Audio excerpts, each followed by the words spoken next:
Hi guys, കഴിഞ്ഞ ദിവസം റിലീസായ ടൊവിനോ തോമസിന്റെ ഏറ്റവും പുതിയ ചലച്ചിത്രമാണ് ഐഡന്റിറ്റി. അഖിൽ പോൾ ആൻഡ് അനസ് ഖാൻ ഇവർ രണ്ടുപേരും ചേർന്നാണ് മൂവിയുടെ തിരക്കഥയും ഡയറക്ഷനും നിർവഹിച്ചിരിക്കുന്നത്. 2022 പുറത്തിറങ്ങിയ ഫോറൻസിക് എന്ന മൂവിയിലൂടെ ശ്രദ്ധേയനായ ഡയറക്ടറാണ് അനസ് ഖാൻ. സോ ഈ വട്ടവും ടൊവിനോ തോമസ് ആൻഡ് അനസ് ഖാൻ ഒന്നിക്കുന്ന മൂവി എന്ന പ്രത്യേകതയും കൂടി ഐഡന്റിറ്റിക്കുണ്ട്. ഒരു സസ്പെൻസ് ത്രില്ലർ മൂവി തന്നെയാണ് ഇത്തവണയും അനസ് ഖാനും അഖിൽ പോളും ഐഡന്റിറ്റിയിൽ കൂടെ നമുക്ക് വേണ്ടി ഒരുക്കി വെച്ചിട്ടുള്ളത്. മൂവിയുടെ പ്ലോട്ടിലേക്ക് വരികയാണെങ്കിൽ, ഒബ്സസീവ് പെർഫെക്ഷനിസം, അതായത് എല്ലാ കാര്യത്തിലും പെർഫെക്ഷനിസ്റ്റ് ആയിട്ടുള്ള ഒരു നായകൻ. ആ നായകന്റെ ലൈഫിലേക്ക് ഫോട്ടോഗ്രാഫിക് മെമ്മറിയുള്ള എന്നാൽ ഫേഷ്യൽ ബ്ലൈൻഡ്നെസ് എന്ന വെരി റയർ ആയിട്ടുള്ള അസുഖമുള്ള ഒരു നായിക കടന്നു വരുന്നു.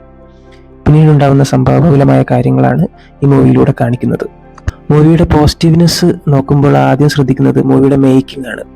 ഇപ്പോൾ മാർക്കോ മൂവി ഇപ്പോഴും തകർത്തോടുന്ന ഒരു ടൈമാണ്. സോ എപ്പോഴും ആക്ഷൻ രംഗങ്ങളും ഫൈറ്റ് സീനുകളും മാർക്കോയായിട്ട് കമ്പയർ ചെയ്തിട്ടായിരിക്കും ഇപ്പോൾ മാർക്കോ ഇറങ്ങിയതിന് ശേഷമുള്ള മൂവീസ് വിലയിരുത്തുക.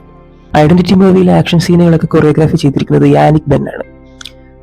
ജവാൻ എന്ന മൂവിയിലൂടെ നമുക്ക് പരിചിതനായ ഫൈറ്റ് കൊറിയോഗ്രാഫറാണ് യാനിക് ബെൻ. സോ ഡെഫിനറ്റ്ലി അദ്ദേഹത്തിന്റെ ഒരു സ്കിൽഫുൾ കൊറിയോഗ്രാഫി തന്നെ ഐഡന്റിറ്റിയിലെ ഫൈറ്റിലൂടെ നമുക്ക് കാണാൻ പറ്റും.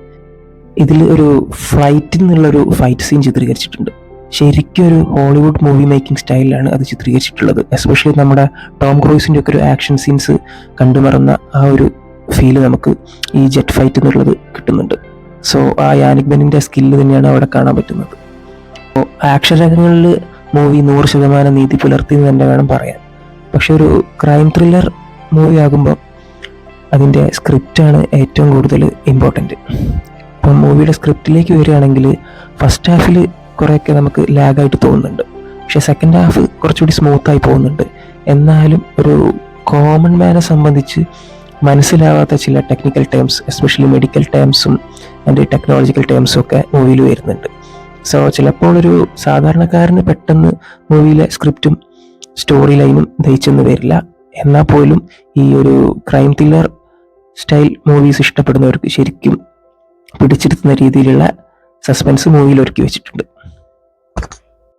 ഇൻഫാക്റ്റ് മലയാളം ഇൻഡസ്ട്രിയിൽ ഇതിപ്പോൾ ഒരു പരീക്ഷണ കാലഘട്ടമാണെന്ന് തോന്നുന്നു. വ്യത്യസ്ത രീതിയിലുള്ള ആക്ഷൻ സീനുകളും വ്യത്യസ്ത രീതിയിലുള്ള സ്ക്രിപ്റ്റുകളായിട്ട് പുതിയ പുതിയ മൂവീസ് വരുന്നുണ്ട്. അതിൽ പലതും ഗംഭീര വിജയം നേടുന്ന കാഴ്ചയാണ് നമ്മൾ കാണുന്നത്. സോ അതിലൊന്നായിട്ട് ഐഡന്റിറ്റി മാറട്ടെ എന്ന് നമുക്ക് പ്രത്യാശിക്കാം.